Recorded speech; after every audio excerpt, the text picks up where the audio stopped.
The silence that followed was heavier than any shouting. My father's frown deepened into a trench of disapproval. My mother shook her head, a slow, final motion that dismissed my daughter's fragile confession like a judge passing a sentence. "Grace, honey," my mother said, her tone slick with condescension. "Sometimes adults, like teachers, just give you a friendly pat. It's not a big deal. You're misunderstanding his kindness." "She's confused, Claire," she continued, turning her gaze on me. "Children her age have such active imaginations. They see drama in everything. They crave attention, especially when things at home are unstable." I saw my daughter's lip begin to tremble, her small world crumbling under the weight of their disbelief.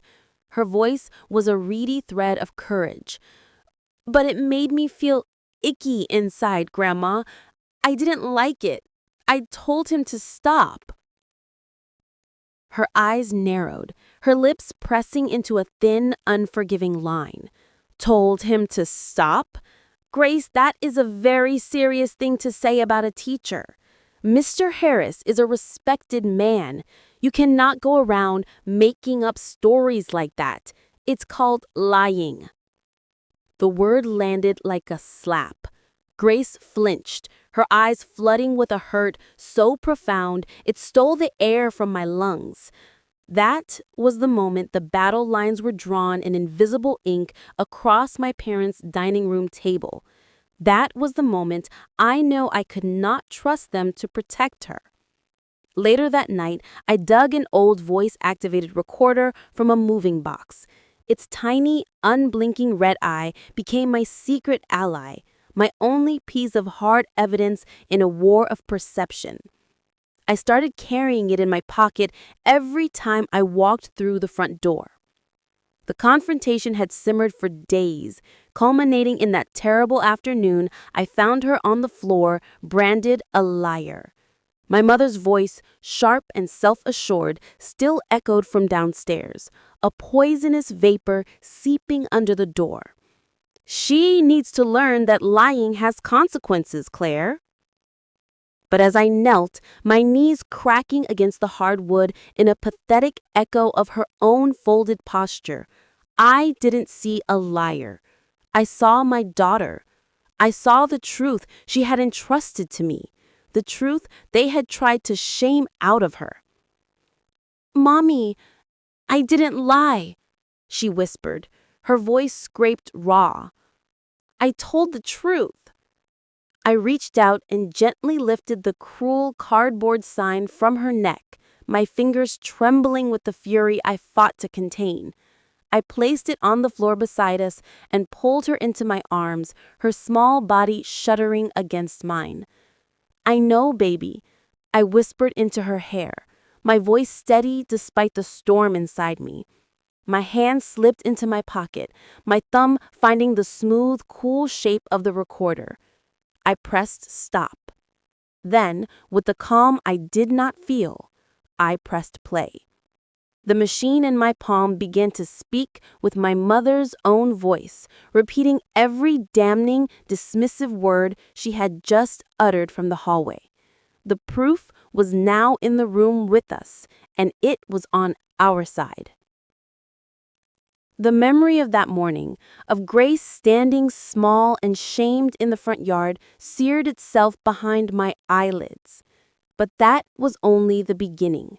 Their cruelty, once unleashed, began to mutate and grow, settling into a cold, daily routine. My father, who had always been a man of few words, now used his silence as a weapon. That evening, he pointed a stern finger toward the staircase. "She can come back to the table when she admits she lied," he stated, his voice leaving no room for appeal. "Until then, she eats alone."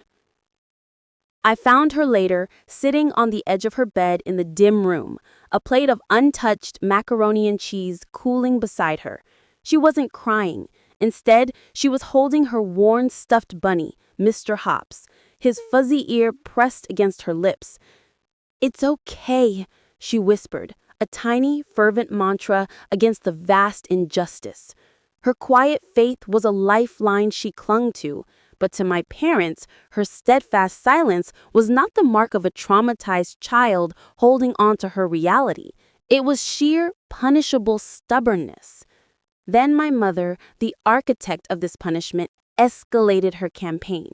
The first sign, the stark liar, had not broken Grace's spirit, so she crafted new ones, a fresh indictment each day, as if trying to find the perfect combination of words to shatter her granddaughter's resolve. The next morning, a new cardboard rectangle hung around Grace's neck during her solitary meals. This one read, "I tell stories." The following day, it was swapped for another, "I cannot be trusted." She was made to wear them not just in the yard, but around the house, a walking billboard of her alleged crime. My mother would usher her into the living room where I was sitting and say, "Look at your daughter, Claire. Look what your refusal to discipline her has done." The signs were a physical weight, bowing her small shoulders, but the psychological burden was much heavier. She began moving through the house like a ghost, her footsteps silent, her eyes perpetually downcast. The vibrant, chatty little girl I knew was receding, replaced by a quiet, anxious shadow. My mother saw her withdrawal as a victory, a sign that the lesson was finally sinking in. She never once considered that she wasn't teaching Grace not to lie. She was teaching her that her voice did not matter, that her feelings were invalid, and that the adults who were supposed to protect her could become her most merciless persecutors. And through it all, the tiny recorder in my pocket documented every cold directive, every shaming remark, its silent witness building into an undeniable testament. The words on those signs, bad girl, disgrace, storyteller, were not just words. They were brands, searing into my daughter's soul with every step she took around our neighborhood. My mother, her grip firm on Grace's small shoulder, made her a public spectacle. "See, Linda," she announced to Mrs. Coleman, who was watering her petunias with a look of pained discomfort. "This is what happens when children lie. They have to be shamed into honesty." The silence that fell over Grace after that walk was the most terrifying sound I have ever heard. It was a deep, hollow quiet that lasted for days. She didn't cry. She didn't whisper to Mr. Hops. She just retreated, a tiny ghost in her own life. When my brother Mark came over, he saw her mute stillness as a victory. He pulled me into the kitchen, his voice a low conspiratorial grumble. "You're too soft, Claire. You're letting her manipulate you. She's holding out because you're letting her. This is exactly how kids end up spoiled and entitled." But I knew. My daughter wasn't manipulative. She was a fortress under siege, and her silence was the last wall she had left to protect the truth. That night, as I packed her school bag for the next day, my fingers brushed against something hard, tucked between her math folder and a half-eaten bag of crackers. It was the small, pink voice recorder I'd bought her months ago for her detective games. A cold dread, sharp and immediate, prickled down my spine. With a trembling thumb, I pressed play. Her small, shaking voice filled the quiet room, a stark contrast to the heavy silence she now carried. "Mr. Harris, I want to go now." A low, soothing male voice answered, "Shh, Grace, don't make this a big deal.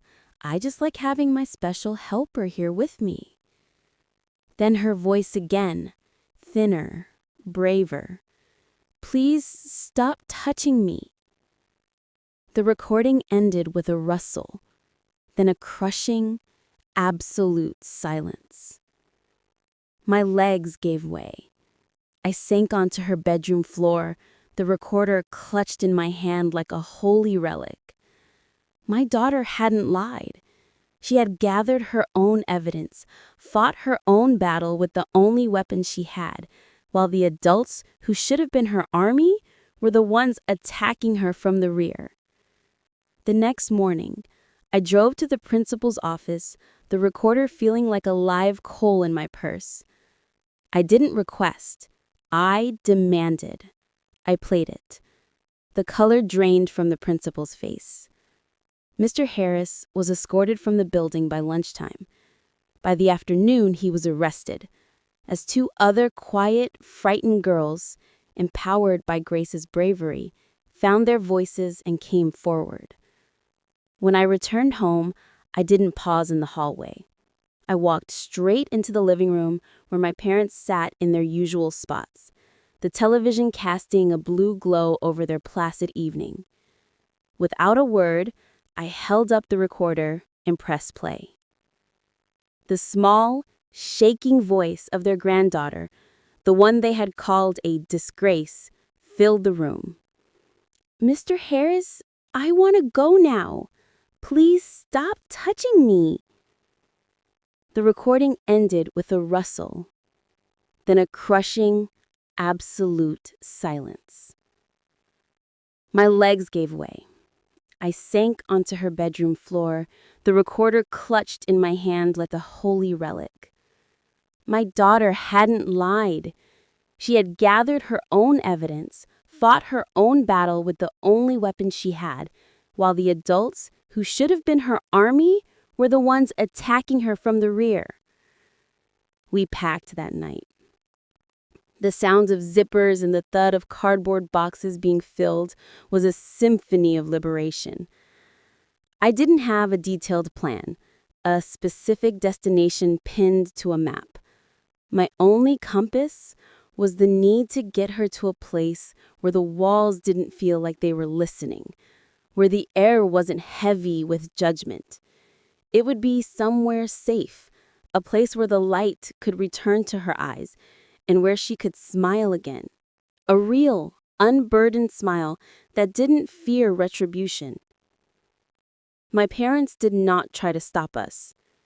Their silence as we carried bags to the car was a confession in itself.